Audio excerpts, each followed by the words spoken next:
Hey, friends, thank you for stopping by. Been looking forward to being with you for just this little bit of time as we come together for the message for this day. Hey, in sometimes with our kids and different things that we do, we worry about our kids getting too far away from us, and we want to protect them in every way and at every level that we can. When they're little toddlers and they're able to walk, there's different things parents will do to keep an eye on their child, especially when they're out in public. One of the things that we did, and some people say, oh, that's not the right thing to do. Hey, it worked for us at that time. We found one of those leashes, not the type that goes around their chest, but the type that goes from your wrist to their wrist, and there's an elastic band in between. So you strap it around the child's wrist and you strap it around your wrist.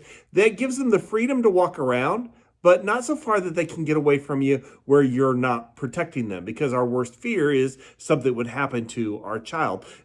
And that's a fear that doesn't go away no matter how old your child may get. Just ask my mother. But we had one of those, and one of our children, we won't mention which one they are. But they figured out how to get it off of their wrist, and they would pull it back till the full elastic strength and let go and smack you. And it was funny as we look back at it now. At then it wasn't that great, but as a parent, we do those things because we are totally concerned about our child's safety. We want the best for them. We don't want anything to happen. And if you ever have your child get too far away from you when you're at the store or at a fair or any place that you may be, you have this panic that sets in. When you are lost from your child, it's scary. And hopefully they have the smarts to go to the service center or wherever to get the help that they need. But we don't want bad to happen to our children. If they are away from us, every second feels like an hour or more because we're afraid for them. And we have all these terrible, mean, nasty things that go through our mind as to thinking about what can happen to them, what's going on with them. And we get into that panic mode. Those mind games happen because of the relationship that we have with our children. We love our children. It's an unconditional love. And most of us, we see them not as they are, but as they are becoming. I think God sees us in that way. He doesn't see us as we are. He sees us as we are becoming. And he gets pleased every step that we get closer to him. The beauty of Psalms 23 is it's a passage about relationship, not regulations. For me, it's a moving passage, not moving me emotionally, but moving me spiritually and mentally closer to the shepherd. Look at these words with me again this week as we look at Psalm 23. The Lord is my shepherd. I shall not be in want. He makes me lie down in green pastures. He leads me beside quiet waters. He restores my soul. He guides me in paths of righteousness for his name's sake. Even though I walk through the valley of the shadow of death, I will fear no evil, for you are with me. Your rod and your staff, they comfort me. You prepare a table before me in the presence of my enemies. You anoint my head with oil. My cup overflows. Surely goodness and love will follow me all the days of my life, and I will dwell in the house of the Lord forever. Wow, I just had an aha moment as I was reading that right now. This is written in a present and future tense. It's not past tense. It doesn't say the Lord was my shepherd. It doesn't say he made me lie down. It says he does, and he's going to continue to do that. And I think that it's very important that we begin to start off, first of all, by grasping what it says in that first verse. The Lord is my shepherd. I shall not be in want. And as I've said recently, that this is a declaration. You have to declare who your shepherd is. You have to declare who that shepherd is on a daily basis, sometimes an hourly, maybe even minute by minute, second by second. We need to declare the Lord is my shepherd. And you don't have to tell me that you've declared the Lord is your shepherd. Your actions speak louder than your words do. An individual can grow up in the church, yet not know God. And this passage is about a relationship. If you don't declare Jesus as Lord, by default, you will declare a different shepherd leader in your life. And the Bible tells us who that leader is going to be, who that shepherd is going to be. It says in Romans chapter 6, verse 16, don't you know that when you offer yourselves to someone to obey him as slaves, you are slaves to the one whom you obey?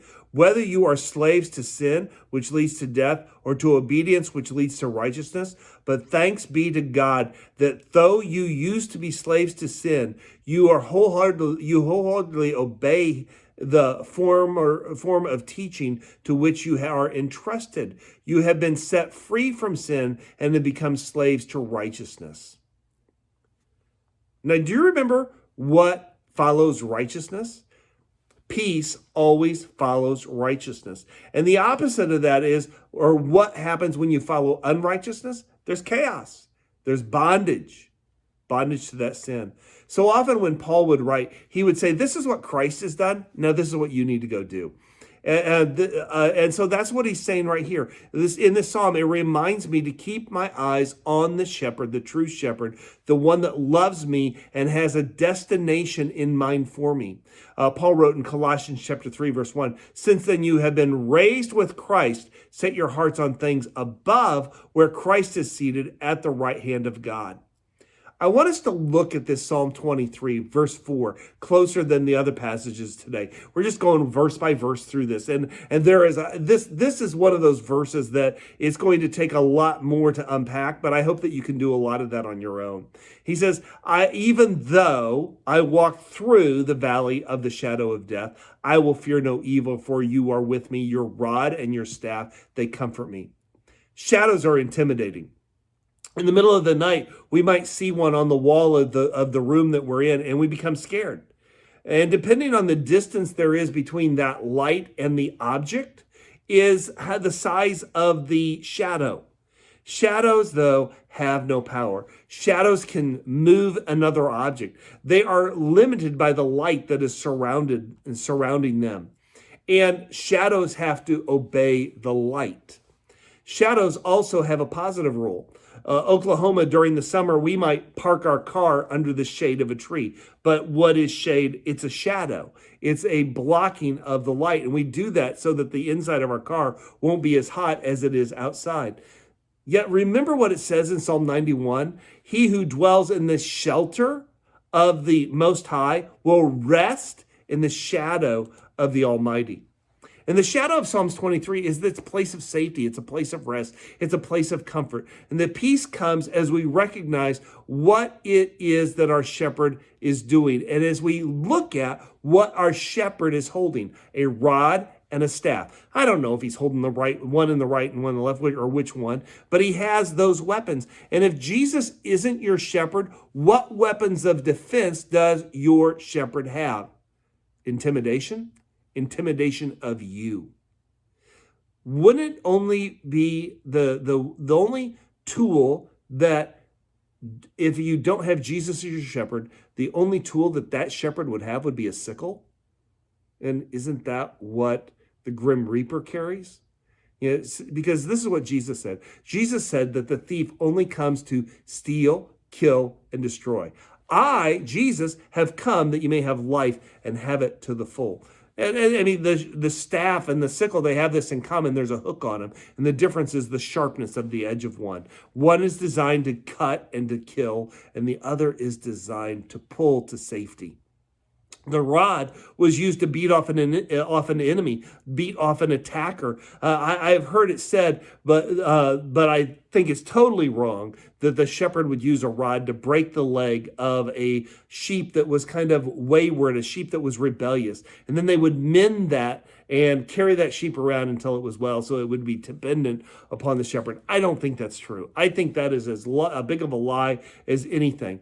I believe the rod was a weapon, and it was used for close combat. It was a weapon for protection. And most of the other weapons, any other kind of weapon would be designed to hurt the enemy, but a misfire could cause damage to the sheep. So it was done for hand-to-hand or close combat. Even though I walk through the valley of the shadow of death. We have to understand there's purpose of being in the valley. We are not staying in the valley. We're just going through the valley. And as long as we stay close to the shepherd, what do we have to worry about? There is a purpose in going through. I'm reminded of a time when the disciples brought a young man to Jesus and he had been born blind, and they asked this question, Jesus, who sinned, this young man or his parents? And I'm thinking when I read this, this guy is blind, not deaf. He's hearing who said that, and in just a moment when Jesus heals him, he's going to know who said it, because that's one of the things about losing your sight is you recognize voices. And as soon as somebody else speaks, he's going to say, oh, you're the one that's accusing my parents. You're the one that's accusing me of sinning. No, it's not that way. But what did Jesus say? Jesus said this happened so that the works of God might need to be displayed in him. In other words, this happened so that the glory would be given to God for what is going to happen. Sometimes I believe that the purpose of our prayer is to get us out of circumstances, but more often than not, I think that the purpose of prayer is to get us through our circumstances. And there's a big difference between praying away and praying through. We sometimes want out, but fail to go through. We fail to learn the lesson that God is trying to teach us, or to cultivate the character of God in us, the character that God is trying to grow in us. We're so focused on God changing our circumstances that we never allow God to change us. And rather than having 10 to 20 years of experience, we end up having 1 year of experience 10 to 20 times.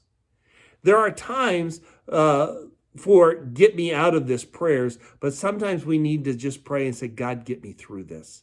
We have to ask ourselves, is my prayer for my comfort, or is it for God to get the glory? Do I believe prayer changes things? Absolutely. And the greatest thing that prayer changes is me. And the key to making it through this valley is to stay in the presence of the shepherd. It is safe and it's a secure place to be, in the presence of the shepherd. And have you ever messed with Play-Doh? Play-Doh is one of those amazing things. In fact, Play-Doh was discovered and was used originally to clean wallpaper. And then some school teachers found out, hey, you can use this as modeling clay, and that's what it became. If you fail to put Play-Doh back into the container and put the lid on, it becomes dried out and useless. And I think that's what happens when we get away from the presence of the shepherd. We don't dwell in the presence of the shepherd. We are not in that security of the container. Back in verse 3, we saw how that he leads me in paths of righteousness for his name's sake, for his own glory. Righteousness is doing right. And we become like the one that we spend time with. Spending time with unrighteousness, or spending time with the one that you're a slave to, you become like that shepherd. Spending time with Jesus regularly, constantly, consistently, deeply, and intimately, you become like him. And since God is love and Jesus is his son, the son is like the Father, love is what we will become. Love is who we become. And another word might be that we become holy. Holiness isn't about all the do's and the don'ts of the Bible. Holiness means being set apart for a purpose. As crazy as this sounds, my toothbrush is holy. You mean, whoa, Pastor, you're crazy. Yes, I am. But my toothbrush is holy because it's set aside for one and only one purpose. That is brushing my teeth. I don't share my toothbrush. That would be really gross, wouldn't it? To share your toothbrush. It's not used to clean the grout on the tile in the bathroom. It's not used to clean the toilet. It's not used for anything but brushing my teeth. I mean, for cleaning the parts as I'm working on a lawnmower or something, I use somebody else's toothbrush. Not really, just kidding. But my toothbrush is for one job, cleaning my teeth. If you went to a store and you bought some fabric, you could make anything you wanted. Anything that you had the ability to, anything your mind conceived, you could make with it. But if you took that material and you made a wedding dress with it, it's probably only going to get used one time for one specific purpose, one specific person, for one specific day. It would be set aside. It would be holy. As the shepherd of his pasture, we are set aside. The biggest purpose is for an ongoing and growing relationship with the shepherd. The change and the transformation within us is becoming the relationship. Change happens because of relationship, not discipline. Rules without relationship cause rebellion. But when you have relationship, the rules don't really matter so much. In fact, what the calling from Jesus is, be holy as I am holy. Abraham Lincoln was quoted, and when he asked this question. If you count the tail of a cow as a leg, how many legs does the cow have? The answer is 4. Because just because you call it the tail a leg doesn't make it a leg. And just because you think that you can justify your unrighteousness doesn't make it right. Jesus is the judge. Anything that doesn't please God is going to be a sin. It's going to be wrong. When we start calling the shots, then there is fear in the valley. Fear has to do with punishment. Because we are walking alone. That's why we have fear. In the book of Hosea of the Old Testament, it's referring to Israel. And the writer here, Hosea, refers to them as stubborn heifers. Not a very polite term. Okay, stubborn heifers. Let me give you a little agricultural news here. A heifer is a female cattle that has never given birth. A cow is a female cattle that has given birth. So this is a heifer, okay? Stubborn. But then he asks this question in Hosea chapter 5, verse 16. How can the Lord pasture them like lambs in a meadow? How can the Lord pasture them like lambs in a meadow when we're stubborn heifers? If you've gotten off the path, go on and read a little bit more of Hosea. He says in chapter 6, verse 1, come, let us return to the Lord. He has torn us to the pieces, but he has healed us. He has injured us, but he will bind up our wounds. After 2 days, he will revive us. On the 3rd day, he will restore us, and that we may live in his presence. Let us, this is good, let us acknowledge the Lord. Let us press on to acknowledge him. As surely as the sun rises, he will appear. He will come to us like the winter rains, like the spring rains that water the earth. As I was spending time with God this week, this is what I heard him say to me. And he was talking about several people. And this is for you, I'm sure. It's as much for you as it is for me. He says to me, where is a person's relationship with me? Apart from me, you can do nothing. Press into me, for my ways are not your ways. How will I get the glory when I do this, when I answer your prayer? How will I get the glory? If you are not thanking me now, will you know how to thank me later? If you are not coming humbly into my presence now, will you know how to do it later? Keep asking of me. When will you start doing what I am asking of you? If you desire obedience, what do you believe I desire? Do not expect from others what you will not do yourself. I set the example in the Garden of Gethsemane. I laid my burden at the Father's feet. I cried out for a way out. Then I did as he asked and gave myself for each of you for his glory. Yes, glory for the heavy awe of God. Think about the trial or the valley that you find yourself in right now. And if you're not in one, get ready. You're getting ready to go into one. Or maybe you just came out of one and you need to start thanking him for what he did in and through you in that last one. So get ready. Are you praying to get out of this valley, or are you praying to get through this valley?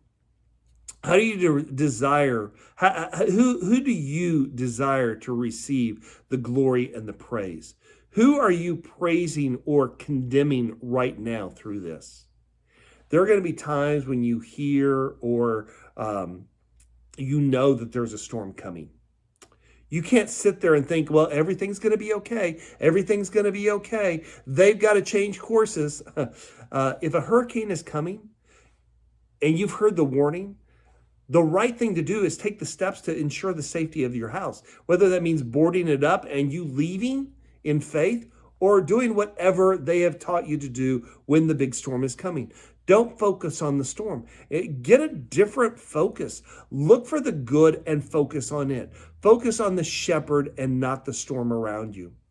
So I want to ask this: what do you believe God wants you to do in your situation, in the valley that you're going through? What do you believe he is telling you to do? What will it take to step out in faith and obedience to him? You see, if we pray as if everything depends on God, we have to work as if everything depends on us, because it is impossible to please God without faith.